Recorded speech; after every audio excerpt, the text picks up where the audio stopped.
There was an occasion at Squirrel Island, or possibly Wellesley, probably his birthday, when George Warren Holden was being feted, and he was being done by his son-in-law, who was a totally different body type.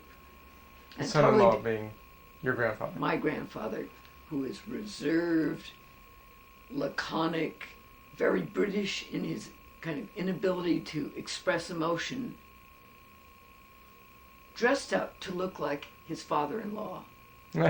And after he'd done some little stunts, which made everybody very happy, then the two of them got in the picture and you can see them together.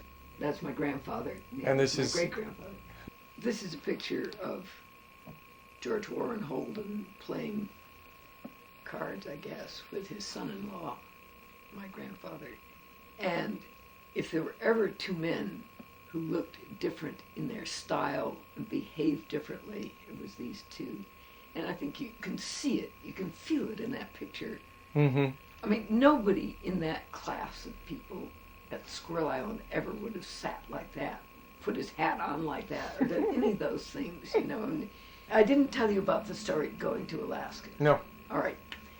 Well, at one point, George Warren Holden, in his career, decided there was gold found in Alaska and he ought to go and get some. The family needed it. And he set off.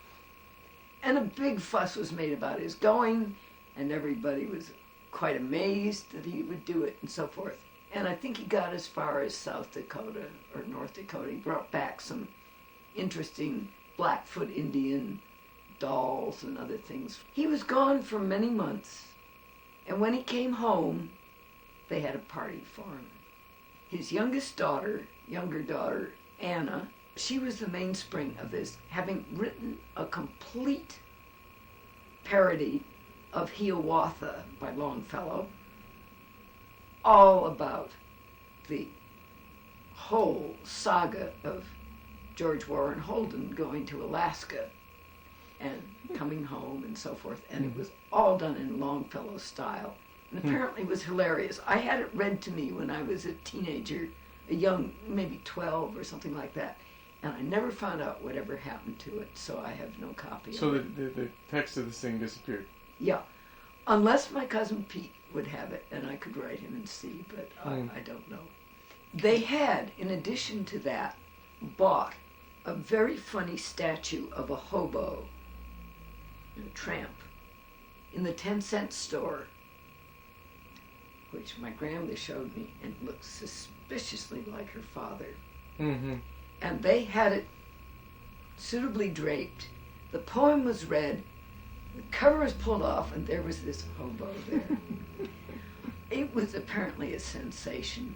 I would love to have been there at that party. And George Warren Holden had started out in life with a lot of interest.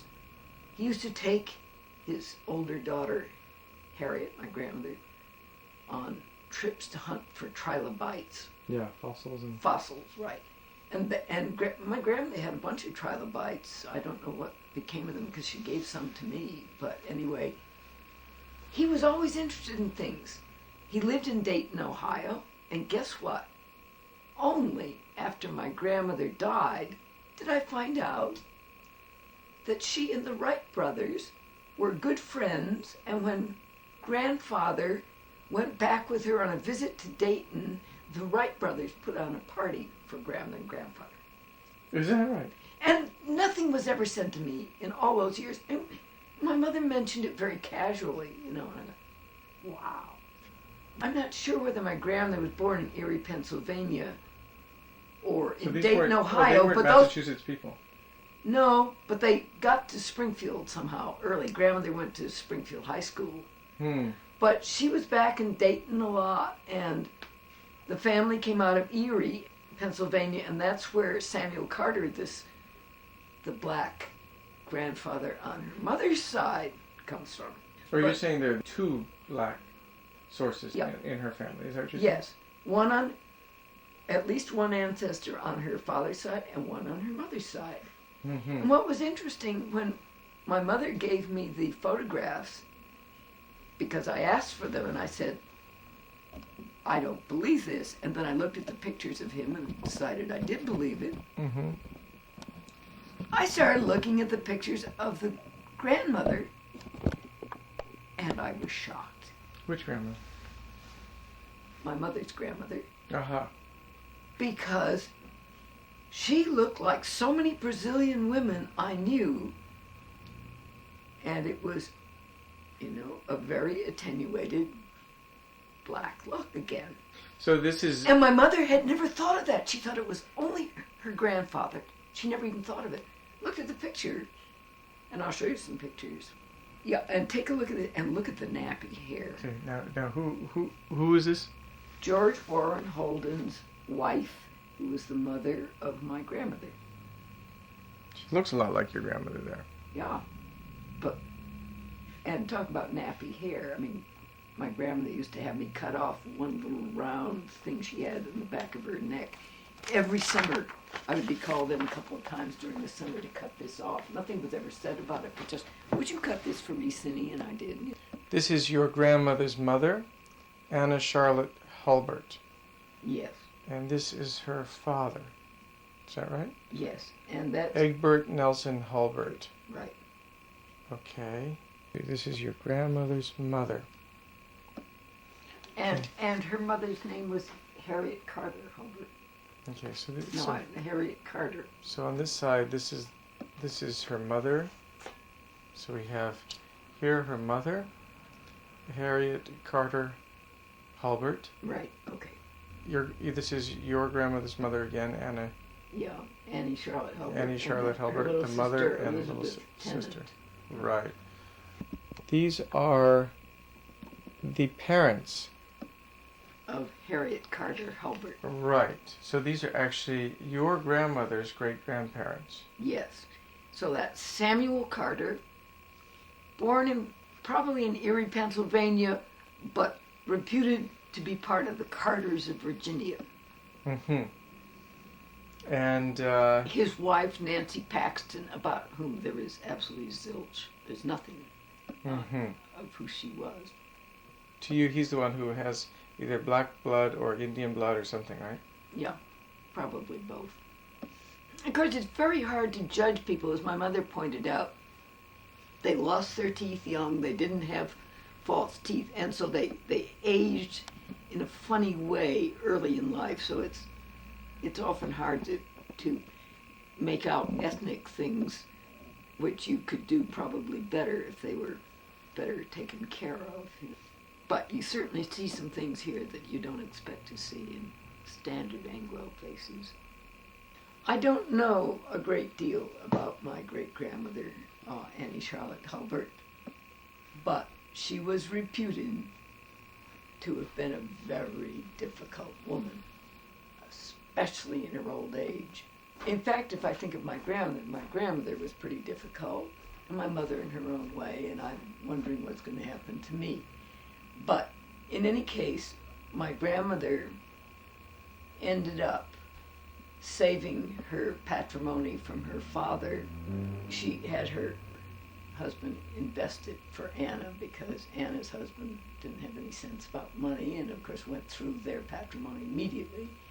And so she kept it all those years until... Who did? Your grandmother? My grandmother did, until she died. And the interest only, but up to a certain level, was given to Anna every year to make up for the fact that she had looked after their mother in her old age when she was extremely difficult, and my grandmother was not up to that. And so she felt that was quite reasonable for Anna to have it. And then after Anna died, the principal was there and it went to Peggy.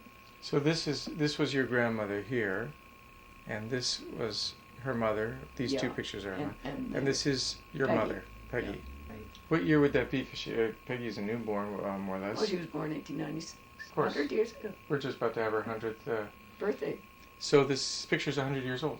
Yeah, that's right. Good God.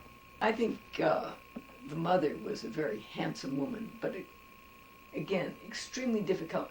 One of the things that always puzzled me, since nobody ever heard of Alzheimer's disease until recent years, was whether my mother or my grandmother had it, and whether even that Annie Charlotte had it also, or not, or whether this was just a personality thing. But I mean, my grandmother's loss of memory was excessive, and she didn't know her daughter from me, and she sometimes called me Mother. When she was out here in the wheelchair, she'd come over to see me and say, Mother, I want blah, blah, blah. And then, of course, Peggy. But, I mean, you can always explain one way or another their lapses of memory. What is this picture here? It looks probably like grandfather's mother, Margaret Burse Oldham, Annie Charlotte Hulbert, waiting for the boat at Squirrel Island. Okay. I suspect that's who it is. Well, there we are, all 4 generations of us. Annie Charlotte Hulbert, Harriet Eleanor Holden, Margaret Anna Oldham, and Cynthia Green. Right there, that's you. That's me. No, it's would be 70. Almost 73. Almost 73 years old.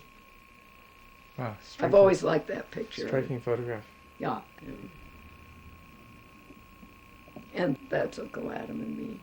That's Adam and you. How about that? Yeah, I've always been fond of that picture. Grandmother always had it framed and hanging in her house, and I've always thought that was kind of a neat, It is a neat picture.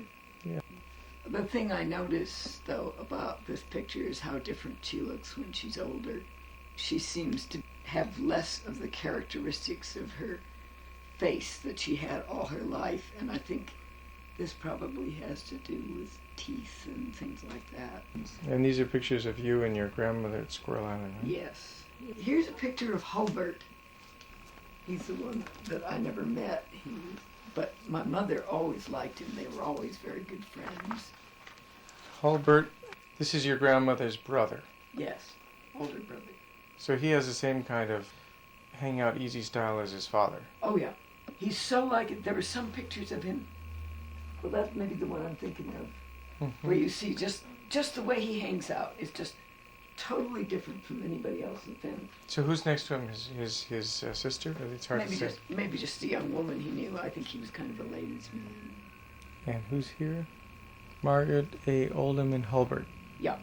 He used to take her out from time to time. He liked her, and she liked him a lot, but she knew her mother didn't like him, so she didn't see as much of him. So here's Hulbert with your mom as well. Yeah. Oh, and that was some like Christmas party or something they had, and you can see almost everybody in the family there. In front is your mother?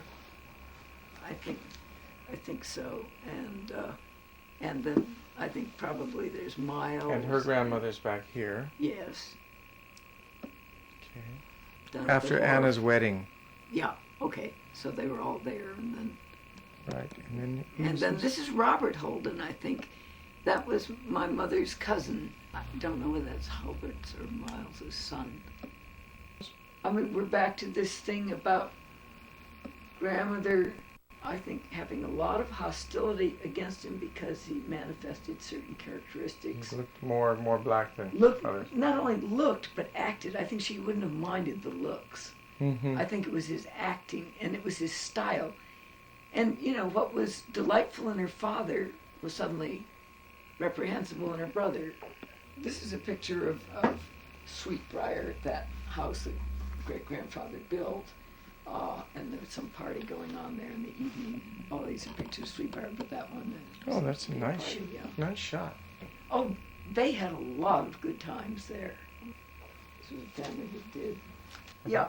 And then down in the lower corner is Mary Gray Staples with a white bow in her hair, and she was the mother of the poet Anne Sexton. Where? Which one? That's right here from the right. Okay. That one there. Tell us about Anne Sexton, because Anne Sexton was the youngest of 3 daughters who lived in Dingley Dell, right across from my grandfather's cottage, and I used to play with Jane and sometimes with Blanche, the middle child, but Anne I didn't like particularly. She was kind of younger, and her dog bit me, and that you can't spoil things. That bothered me. Then suddenly, many years later, I discovered, Anne Sexton, well, that was Anne Harvey, and then turns out I'd never heard of her as a poet. Well, I've got a bunch of her books now, and she was apparently a very good poet. Along the lines of Sylvia Plath.